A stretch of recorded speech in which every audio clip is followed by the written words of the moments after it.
ভবিষ্যতের যাতায়াত ব্যবস্থাকে বদলে দিতে আসছে উড়ন্ত গাড়ি বা স্বল্প উচ্চতার আকাশযান। এই অভিযানের মাধ্যমে গভীর সমুদ্রের পরিবেশগত অধ্যয়ন এবং সামুদ্রিক অনুসন্ধান প্রযুক্তির ক্ষেত্রে চীন এক যুগান্তকারী সাফল্য অর্জন করেছে। বিদ্যুৎ ধেয়ে আসছে পৃথিবীর বুকে কিংবা মহাকাশে ছুটে চলা কৃত্রিম উপগ্রহে।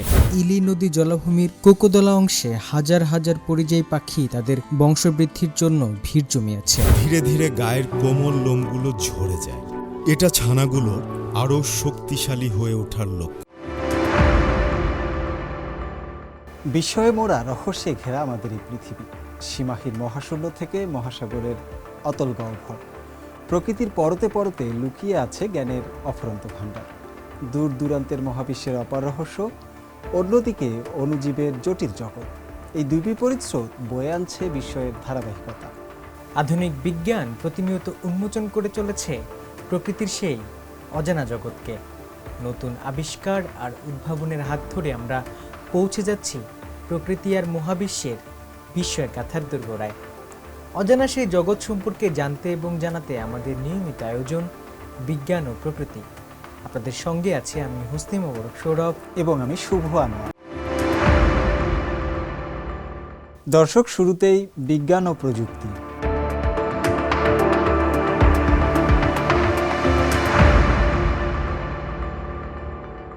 কল্পবিজ্ঞানের সিনেমা থেকে বাস্তবে উঠে আসা উড়ন্ত গাড়ির স্বপ্ন এবার ডানা মেলছে এক বৈপ্লবিক প্রযুক্তির উপর ভর করে। যানজটমুক্ত আকাশপথে যাতায়াতকে নিরাপদ ও দীর্ঘস্থায়ী এবং পরিবেশ বান্ধব করতে বৈশ্বিক পরিবহনে যুক্ত হচ্ছে অত্যাধুনিক সলিড স্টেট ব্যাটারি। লিথিয়াম ব্যাটারির সীমাবদ্ধতা কাটিয়ে এই নতুন জ্বালানির উৎস যেমন আকাশযানের পাল্লা বাড়িয়ে দিচ্ছে, তেমনি নিশ্চিত করছে সর্বোচ্চ নিরাপত্তা। চলুন দেখে আসি প্রতিবেদন থেকে। ভবিষ্যতের যাতায়াত ব্যবস্থাকে বদলে দিতে আসছে উড়ন্ত গাড়ি বা স্বল্প উচ্চতার আকাশযান। আর এই উদ্ভাবনী পরিবহন ব্যবস্থাকে আরও নিরাপদ, দীর্ঘ দূরত্বের এবং সাশ্রয়ী করতে এবার যুক্ত হচ্ছে অত্যাধুনিক সলিড স্টেট ব্যাটারি প্রযুক্তি। এই দুই প্রযুক্তির মেলবন্ধন একে অপরের বাণিজ্যিকীকরণ প্রক্রিয়াকে এক অভূতপূর্ব গতি দিয়েছে। দক্ষিণ চীনের কুয়াংতং প্রদেশের প্রযুক্তি নগরী শেনচেনের একটি solid state battery pilot production লাইনে প্রকৌশলীরা সম্প্রতি একটি ব্যাটারি সেল প্রদর্শন করেছেন, যা আকারে প্রায় একটি স্মার্টফোনের সমান। এই ছোট আকৃতির ব্যাটারিটির শক্তির ঘনত্ব যেমন উচ্চ, তেমনি এর পাওয়ার আউটপুট ও নিরাপত্তা অনেক বেশি। প্রচলিত টার্নারি লিথিয়াম ব্যাটারির তুলনায় এর শক্তির ঘনত্ব প্রায় 1.5 গুণ বেশি। গবেষকদের মতে একটি সাধারণ স্মার্টফোনের আকারের মাত্র একটি সলিড স্টেট ব্যাটারি 500 কেজি ওজনের একটি electric vertical take off, landing বা উড়ন্ত আকাশযানকে প্রায় আধা কিলোমিটার পর্যন্ত ওড়াতে সক্ষম। আমাদের সলিড স্টেট ব্যাটারির এই পাইলট প্রোডাকশন লাইনটি এখন পুরোপুরি সচল। আমরা আশা করছি চলতি বছর উৎপাদিত ব্যাটারিগুলো আমাদের গ্রাহকদের কম উচ্চতার আকাশযানে ব্যবহার করা হবে। এটি আকাশযানগুলোকে দীর্ঘ পথ পাড়ি দেওয়ার ক্ষমতা এবং বেশি ওজন বহনের সক্ষমতা দেবে। বাণিজ্যিকভাবে ব্যাপক উৎপাদন শুরু হলে এর খরচ তরল লিথিয়াম ব্যাটারির তুলনায় অর্ধেকে নেমে আসবে।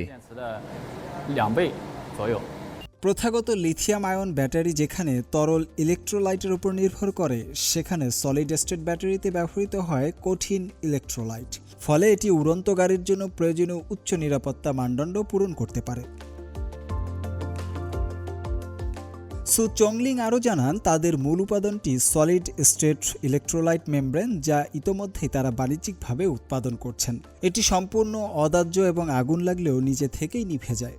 লিথিয়াম আয়ন পরিচালনার দক্ষতা বাড়াতে তারা অ্যানোড ও ক্যাথোড উভয় অংশে একটি ইলেকট্রোলাইট ব্যবহার করছেন। স্বল্প মেয়াদে তরল এবং সেমি সলিড স্টেট ব্যাটারি মূলধারায় থাকবে, তবে সম্পূর্ণ সলিড স্টেট ব্যাটারি হল ভবিষ্যতের সবচেয়ে সম্ভাবনাময় প্রযুক্তি। দীর্ঘমেয়াদে এই তিনটি প্রযুক্তি সমান্তরালভাবে বিকশিত হতে পারে। আর সলিড স্টেট ব্যাটারির গবেষণা, উন্নয়ন এবং এর ব্যবহারিক প্রদর্শনীতে চীন ইতিমধ্যেই আন্তর্জাতিকভাবে শীর্ষস্থানে রয়েছে। 还有这个应用示范的验证上， বর্তমানে এই শিল্পের বেশিরভাগ উড়ন্ত গাড়ি উচ্চ শক্তির ঘনত্বের তরল লিথিয়াম ব্যাটারির উপর নির্ভরশীল। কাঁচামাল এবং উৎপাদন প্রক্রিয়া কিছুটা জটিল থাকা সত্ত্বেও সলিড স্টেট ব্যাটারি এখন গবেষণাগারের গণ্ডি পেরিয়ে বাণিজ্যিক উৎপাদনের দিকে এগিয়ে যাচ্ছে। শুভ আনোয়ার, সিএমজি বাংলা। অতল রহস্যভেদে এবং সমুদ্র বিজ্ঞানের সীমা ছাড়িয়ে যেতে আরও এক ধাপ এগিয়ে গেল চীন। পৃথিবীর বুক চিরে লুকিয়ে থাকা গভীর সমুদ্রের ভূপ্রকৃতি ও পরিবেশগত রহস্য উন্মোচনে এক যুগান্তকারী মাইলফলক স্পর্শ করেছে চীনের অত্যাধুনিক সামুদ্রিক গবেষণা জাহাজ হাইয়াংতি-চি 6। সম্প্রতি নিজস্ব ১৬তম গভীর সামুদ্রিক ভূতাত্ত্বিক জরিপ অভিযান সফলভাবে শেষ করে জাহাজটি বিজ্ঞানীদের হাতে এনে দিয়েছে মহাসাগরের তলদেশের অমূল্য সব তথ্য ও দুষ্প্রাপ্য নমুনা। চীনের সামুদ্রিক গবেষণা জাহাজ হাইয়াংতি-চি 6 সম্প্রতি তার ১৬তম গভীর সমুদ্র ভূতাত্ত্বিক জরিপ অভিযান সফলভাবে সম্পন্ন করেছে। সম্প্রতি চীন ভূতাত্ত্বিক জরিপ সংস্থা এই তথ্য নিশ্চিত করেছে। এই অভিযানের মাধ্যমে গভীর সমুদ্রের পরিবেশগত অধ্যয়ন এবং সামুদ্রিক অনুসন্ধান প্রযুক্তির ক্ষেত্রে চীন এক যুগান্তকারী সাফল্য অর্জন করেছে।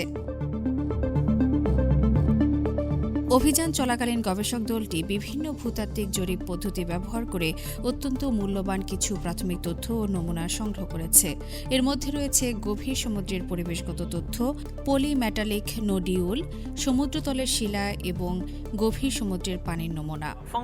আমরা প্রচুর পরিমাণে পলিমেটালিক নোডিউল আবিষ্কার করেছি, তবে সবচেয়ে উল্লেখযোগ্য হলো আমরা প্রায় ৯০ কেজি ব্যাসল্ট শিলার নমুনা সংগ্রহ করতে সক্ষম হয়েছি। এই শিলাগুলো সমুদ্র অঞ্চলের মেন্টল সোর্সের প্রকৃতি এবং পৃথিবীর গভীর অভ্যন্তরের বিবর্তনীয় প্রক্রিয়া নিয়ে গবেষণায় অত্যন্ত গুরুত্বপূর্ণ ভূমিকা রাখবে। প্রযুক্তিগত সরঞ্জামের দিক থেকেও এই মিশনটি ছিল অনন্য। গবেষক দলটি চীনের নিজস্ব প্রযুক্তিতে তৈরি ১০,০০০ মিটার গভীরতায় কাজ করতে সক্ষম বিশ্বের প্রথম ইলেকট্রোম্যাগনেটিক ডাটা অ্যাকুইজিশন স্টেশন এবং এর অফশোর অপারেশনাল সিস্টেমের সমুদ্র পরীক্ষা ও স্বীকৃতি সম্পন্ন করেছে। আমরা পশ্চিম প্রশান্ত মহাসাগরের ৭,৭৩৭ মিটার গভীরতায় একটি অতল গিরিখাত থেকে উচ্চমানের তথ্য সংগ্রহ করতে সফল হয়েছি। পরীক্ষার ফলাফল বলছে এর সমস্ত সূচক নির্ধারিত মানদণ্ড পূরণ করেছে। এই সমুদ্র পরীক্ষার সাফল্য চীনের গভীর সমুদ্রের ইলেকট্রোম্যাগনেটিক পরিমাপ প্রযুক্তিতে একটি বড় মাইলফলক। এটি কেবল পৃথিবীর অতল গভীরতার রহস্য উন্মোচনই করবে না, বরং আন্তর্জাতিক বৈজ্ঞানিক মহাসাগর ড্রিলিংয়ের জন্য স্থান নির্বাচনের ক্ষেত্রেও শক্তিশালী সমর্থন যোগাবে। দক্ষিণ চীন সাগরের কোয়াংচৌ ভিত্তিক এই গবেষণা সংস্থাটি জানিয়েছে যে সংগৃহীত নমুনা এবং তথ্যগুলো নিয়ে এখন বিস্তারিত বিশ্লেষণ শুরু হবে, যা ভবিষ্যতে সমুদ্রের তলদেশে খনিজ সম্পদ আহরণ এবং পরিবেশ রক্ষায় নতুন পথ দেখাবে। আফরিন মিম, সিএমজি বাংলা। কল্পনার বিজ্ঞানের পাতা থেকে বাস্তবের আকাশে ডানা মেলছে তারহীন ও অফুরন্ত বিদ্যুতের এক মহাবৈপ্লবিক স্বপ্ন। এবার আর কোনো তারের সংযোগ ছাড়াই মহাশূন্যে ভাসমান বিশাল সোলার প্যানেল থেকে দিনরাত ২৪ ঘন্টা নিরবচ্ছিন্ন জ্বালানি ধেয়ে আসবে পৃথিবীর গ্রিডে কিংবা মহাকাশে ছুটে চলা কৃত্রিম উপগ্রহে। অবাস্তব মনে হলেও মহাকাশ ভিত্তিক সৌর বিদ্যুৎ কেন্দ্রের এই ধারণাকে সত্যি করতে এক বিরাট মাইলফলক স্পর্শ করেছেন চীনের বিজ্ঞানীরা। কল্পনা করুন এমন এক পৃথিবীর যেখানে বিদ্যুৎ সংযোগের জন্য কোনো তারের প্রয়োজন নেই।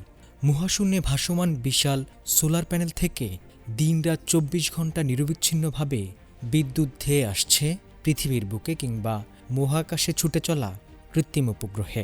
সায়েন্স ফিকশন বা বৈজ্ঞানিক কল্পকাহিনীর মতো শোনালেও এই অসম্ভবকে বাস্তবে রূপ দিতে এক বিরাট মাইলফলক স্পর্শ করেছেন চীনের বিজ্ঞানীরা। উত্তর পশ্চিম চীনের শানসি প্রদেশের সিথিয়ান ইউনিভার্সিটির একদল গবেষক তাদের চুরি বা সানচেজিং প্রকল্পে এক অভূতপূর্ব প্রযুক্তিগত অগ্রগতি অর্জন করেছেন। তারা এমন এক যুগান্তকারী গ্রাউন্ড বেসড বা স্থলভিত্তিক পরীক্ষামূলক ব্যবস্থা তৈরি করেছেন যা একই সাথে একাধিক চলমান লক্ষ্যবস্তুতে তারহীনভাবে বিদ্যুৎ পাঠাতে সক্ষম। 2018 সালে এই প্রকল্পের প্রথম ধাপ শুরু হওয়ার পর 2022 সালের জুনের মধ্যে বিজ্ঞানীরা বিশ্বের প্রথম পূর্ণাঙ্গ গ্রাউন্ড ভ্যালিডেশন সিস্টেম তৈরি করেছিলেন। বর্তমানে প্রকল্পটির দ্বিতীয় ধাপ চলছে। এর আগের সংস্করণে কেবল একটি নির্দিষ্ট স্থির পয়েন্টে বিদ্যুৎ পাঠানো যেত। তবে এবারের বড় প্রযুক্তিগত আপগ্রেড হলো এটি এখন একসাথে দ্রুতগতিতে চলমান একাধিক লক্ষ্যবস্তুতে নিখুঁতভাবে শক্তির যোগান দিতে পারে। চলমান লক্ষ্যবস্তুতে সিগন্যাল না হারিয়ে কিভাবে শক্তির রশ্মি বা বিম লক করে রাখা যায় তা ছিল বিজ্ঞানীদের জন্য সবচেয়ে বড় চ্যালেঞ্জ। আমাদের বিদ্যুৎ প্রেরণকারী অ্যান্টেনাকে রিয়েল টাইমে পর্যবেক্ষণ করতে হয় এবং নিখুঁতভাবে গ্রহণকারী অ্যান্টেনার দিকে তাক করতে হয়। এজন্য আমরা একটি উচ্চ নির্ভুল ক্লোজড লুপ কন্ট্রোল সিস্টেম তৈরি করেছি। রিসিভিং অ্যান্টেনামুখী একটি গাইড সিগন্যাল পাঠালেই প্রেরক অ্যান্টেনা লুপে তা ধরে ফেলে তাৎক্ষণিকভাবে তার অবস্থান ও কোণ হিসাব করে নেয়, ফলে বিম লক্ষ্যভ্রষ্ট হয় না। সহজ কথায় সিস্টেমটি চলমান বস্তুকে ট্র্যাক করে বিদ্যুৎ পাঠানোর সময় রিয়েল টাইমে নিজের দিক সংশোধন করে নিতে পারে। আউটডোর বা উন্মুক্ত মাঠের পরীক্ষায় দেখা গেছে এই সিস্টেমটি 100 মিটার দূরত্বে 1180 ওয়াট আউটপুট পাওয়ার বা বিদ্যুৎ সরবরাহ করতে পেরেছে। এক্ষেত্রে direct current to direct current রূপান্তরের দক্ষতা 20.8% উন্নীত হয়েছে এবং বিম সংগ্রহের দক্ষতা পৌঁছেছে 88%। অধ্যাপক চিয়ান শিহাও এর ব্যাখ্যা দিয়ে বলেন, এর অর্থ হল প্রেরক অ্যান্টেনা মুখ থেকে নির্গত বেশিরভাগ রশ্মি কোনো অপচয় ছাড়া রিসিভিং অ্যান্টেনায় নিখুঁতভাবে ধরা পড়ে। এছাড়া আমাদের সার্বিক আউটপুট ক্ষমতা এখন কিলোওয়াট স্তরে পৌঁছেছে, যা দিয়ে অনায়াসে একটি গৃহস্থলীর এসি, রাইস কুকার বা ওয়াটার হিটার চালানো সম্ভব। এছাড়া এটি প্রযুক্তির মাধ্যমে 30 মিটার দূর দিয়ে ঘন্টায় 30 কিলোমিটার বেগে উড়ন্ত একটি ড্রোনকে একটানা 143 ওয়াট স্থিতিশীল বিদ্যুৎ সরবরাহ করার পরীক্ষাও সফল হয়েছে। মহাকাশ ভিত্তিক সৌর বিদ্যুৎ কেন্দ্রের ধারণাটি বেশ সহজ। পৃথিবীর কক্ষপথে স্থাপন করা হবে বিশাল আকৃতির সোলার প্যানেলের বহর, যেখানে মহাকাশে মেঘ, বৃষ্টি বা রাতের অন্ধকার নেই, তাই সেখানে সূর্য সবসময় আলো দেয়। এই প্যানেলগুলো সার্বক্ষণিক সৌরশক্তি সংগ্রহ করবে এবং তা মাইক্রোওয়েভ বা লেজারে রূপান্তর করে পৃথিবীর গ্রিডে কিংবা অন্যান্য মহাকাশ যানে তারহীনভাবে পাঠিয়ে দেবে। এর মাধ্যমে পৃথিবীর বুকে চিরস্থায়ী ও অফুরন্ত শক্তির উৎস মিলবে, যা দিনরাত 24 ঘন্টা নিরবচ্ছিন্ন বিদ্যুৎ দেবে। এটি জীবাশ্ম জ্বালানির ওপর নির্ভরতা কমিয়ে কার্বন নিঃসরণ শূন্যে নামিয়ে আনবে এবং পরিবেশ রক্ষা করবে। মহাকাশযান ও উপগ্রহগুলোকে কক্ষপথে মাইক্রোওয়েভের মাধ্যমে চার্জ করা যাবে, যা মহাকাশ অভিযানের সমীকরণ সম্পূর্ণ বদলে দেবে। সাম্প্রতিক এই সাফল্যে সৌরশক্তি সংগ্রহের দক্ষতা বৃদ্ধির পাশাপাশি মাইক্রোওয়েভ অ্যান্টিনাগুলোকেও অনেক ছোট ও হালকা করা সম্ভব হয়েছে, যা মহাকাশে পাঠানোর জন্য অত্যন্ত জরুরি।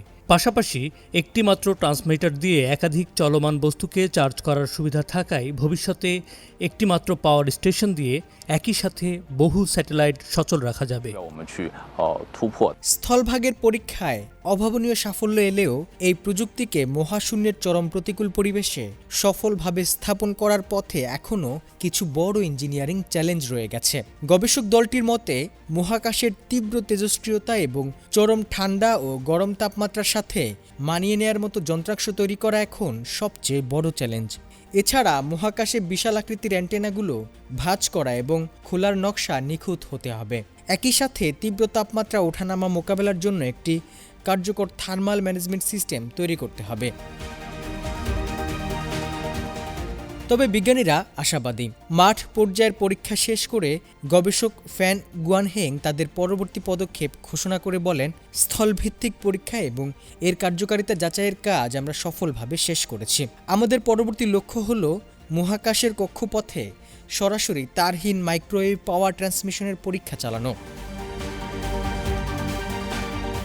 পৃথিবীর মাটি ছাড়িয়ে এবার মহাশূন্যের বৈরী পরিবেশে এই সূর্য সন্ধান প্রযুক্তির সফল পরীক্ষার মাধ্যমে মানব সভ্যতা অফুরন্ত ও পরিচ্ছন্ন শক্তির এক নতুন যুগে প্রবেশ করবে। সেই দিন এখন আর খুব বেশি দূরে নয়। হোসনে মোবারক সৌরভ, সিএমজি বাংলা। দর্শক, এবার প্রাণ ও প্রকৃতি।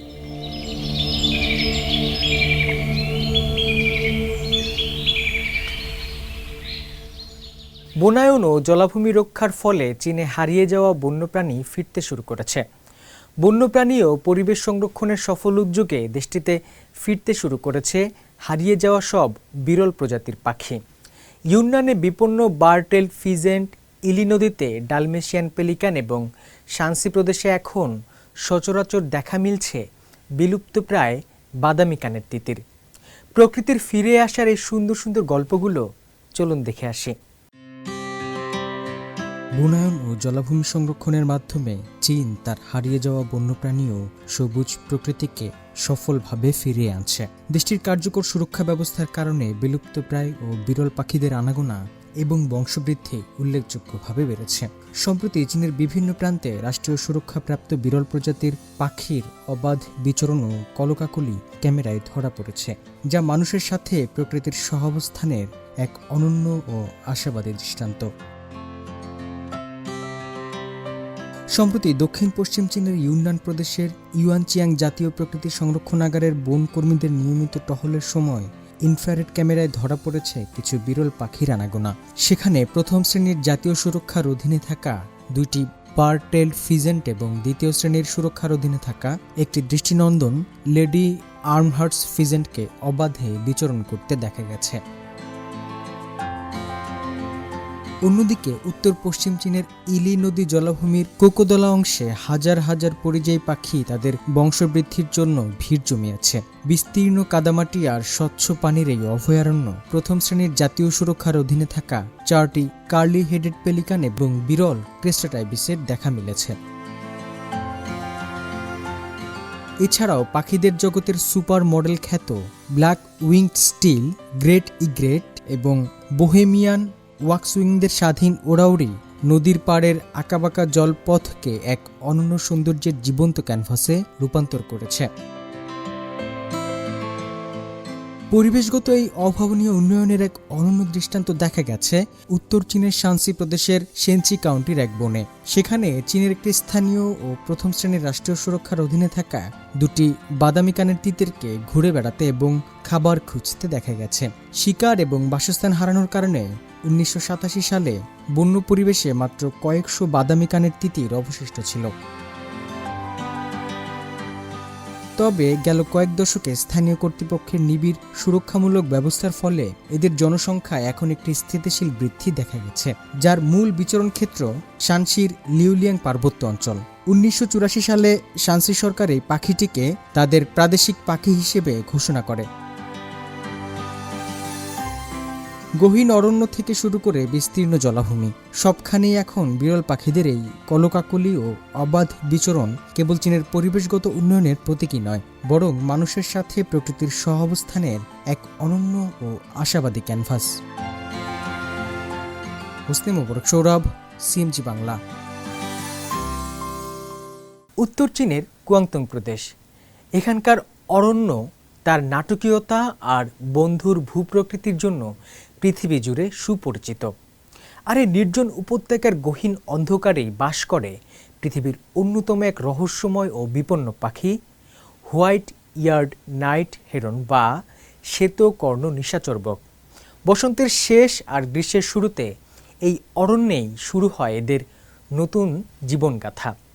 চরম প্রতিকূলতা, মাতৃত্বের অসীম ত্যাগ আর এক নির্মম জীবনযুদ্ধের গল্প নিয়ে সিজিটিএনের বিশেষ ডকুমেন্টারি সিরিজ নর্দার্ন কুয়াংতুং উডল্যান্ডের 4র্থ পর্ব হোয়াইট ইয়ার্ড নাইট হেরন।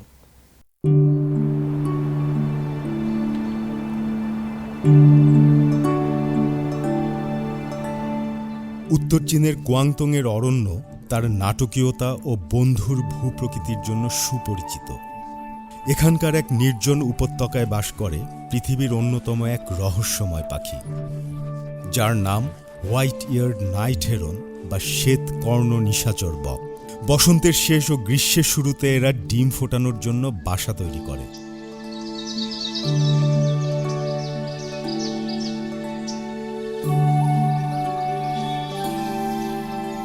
হবু মা বাবা এই সময় অত্যন্ত সজাগ ও সতর্ক থাকে। সামান্যতম বিপদের আভাস পেলেই তার শিকারীর নজর অন্যদিকে ঘুরিয়ে দেয়, যাতে বাসায় থাকা ডিমগুলো সুরক্ষিত থাকে।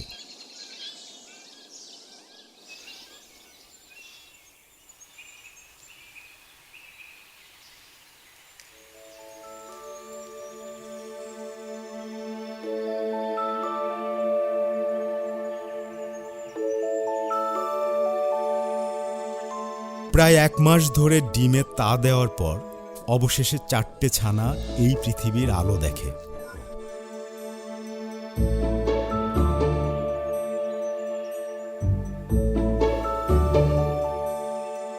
বেঁচে থাকার জন্য এই মুহূর্তে তাদের মায়ের স্নেহময়ী সুরক্ষা ও কোমল যত্নের বড্ড প্রয়োজন।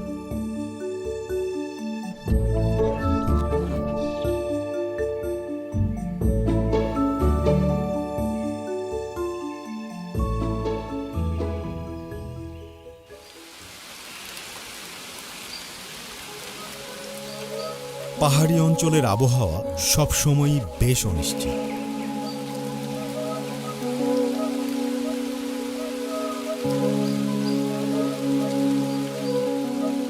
ছানাদের পাহারা দেওয়ার পাশাপাশি মা পাখিকে পরিবারের পরবর্তী সময়ে খাবারের কথাও চিন্তায় রাখতে হয়। অনবরত বৃষ্টির কারণে পাখিগুলো শীতে কাঁপতে থাকে। খাবারের অভাব আর হাড় কাঁপানো ঠান্ডার দাপটে শেষ পর্যন্ত একটি ছানা মারা যায়। এই দুর্যোগপূর্ণ আবহাওয়ায় টিকে থাকতে বাকি ছানাগুলো ওম পাওয়ার জন্য একে অপরের সাথে গুটিসুটি মেরে বসে থাকে।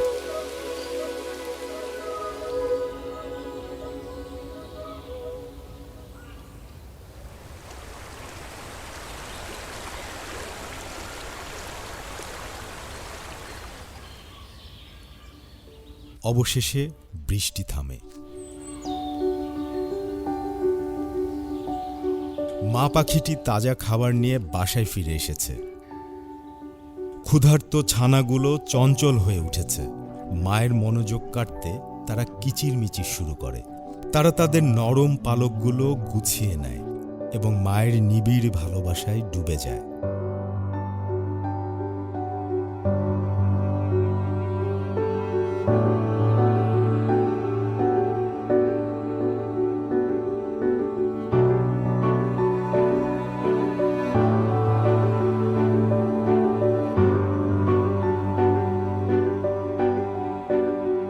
ধীরে ধীরে গায়ের কোমল লোমগুলো ঝরে যায়। এটা ছানাগুলোর আরও শক্তিশালী হয়ে ওঠার লক্ষণ। এমনই এক ঝোড়ো সন্ধ্যায়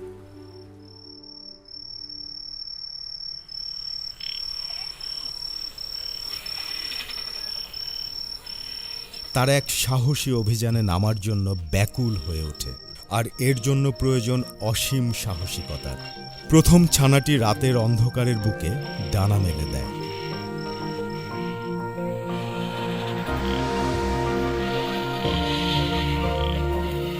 তাকে অনুসরণ করে দ্বিতীয়টিও ডাল থেকে লাফিয়ে পড়ে। শেষ ছানাটি হয়তো কিছুটা ভয় পাচ্ছিল।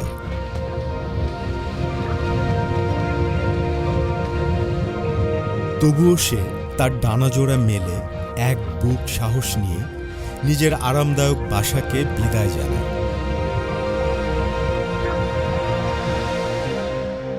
বেড়ে ওঠার পথটি সবসময়ই অজানা বিপদের হাতছানিতে ভরপুর।